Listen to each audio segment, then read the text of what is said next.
So I'm going to go ahead and ground my part. I'm going to have it like that just so it's sitting on the table so I can get a nice clean swing at it.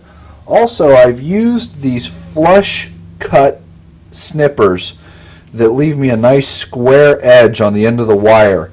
If you use regular diagonal cutters, you'll end up with kind of a pinched off edge that is going to give you a really bad weld because the surface area that's contacted is so thin. So you'll end up with a little thin weld that's probably going to break free. But by using these cutters that are flush cut, it leaves me with a nice square face, and that should give me a nice large surface area weld.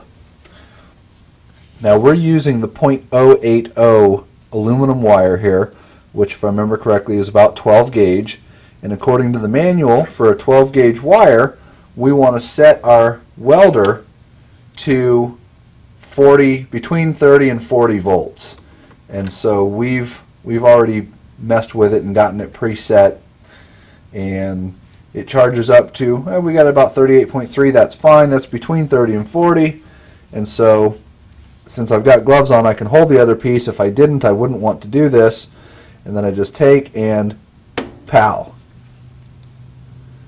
That feels like a fairly good weld. I'm going to go ahead and do the other one and see what we think of it. So we're charging our welder again.